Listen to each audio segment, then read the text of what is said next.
President Chis Escudero sa mga pumalag sa mga naging pahayag ni Vice President Sara Duterte na meron na umano itong nakausap na hitman na papatay kay Bongbong Marcos, Liza Araneta Marcos at kay Martin Romualdez sakaling mamatay ang ikalawang Pangulo.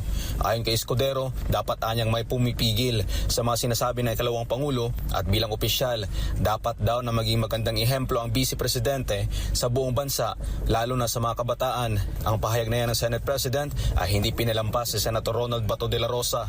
Anya, hindi na kailangan na pigilan o pagsabihan ng ikalawang Pangulo dahil hindi naman ito ang nagpasimuno ng gulo. You don't need to mediate, Inday Sara.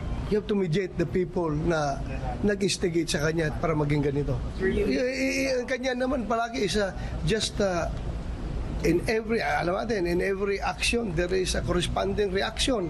Diba? Yung kanya lang naman ay reaction sa situation where she is in right now.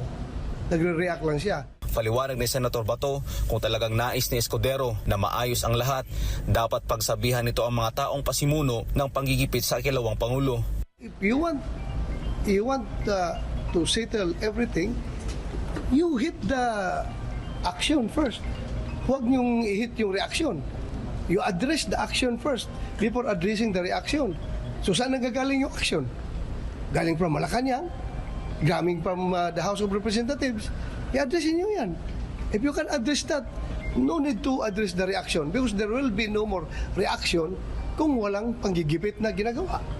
Di ba?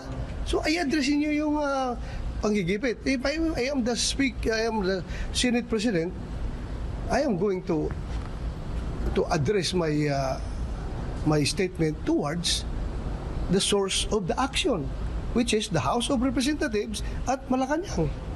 Di ba? Bakit mo i-address yung OBP, si Inday Sara, na nagre-react lang naman siya? Wala rin anya siyang nakikitang mali sa sinabi ng ikalawang Pangulo na mayroon na itong hitman sakaling siya ay mamatay.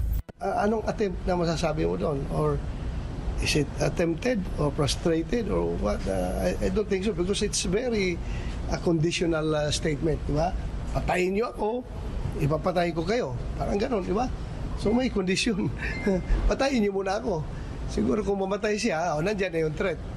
Pero kung hindi siya mamatay, wala masiguro yung threat nun. Sa huli, binigyang diin ng senador na hindi magkakaroon ng maanghang na salita ang Vice Presidente kung walang banta sa buhay nito. Yun nga.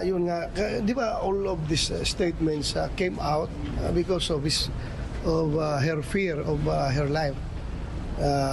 Na meron siyang mga information na karating sa kanya na siya ay i-assassinate din. So yun nga, yung sabi niya, kung ako i-assassinate ninyo, i-assassinate ko rin kayo. Parang ganon, di ba? Kung ako ay i-assassinate ninyo. So yun ang kondisyon nga, conditional. Hindi ba ito lalabas kung walang threat sa buhay niya? Alam niya na mayroong threat sa buhay niya. Information siya nakarating sa kanya about that threat.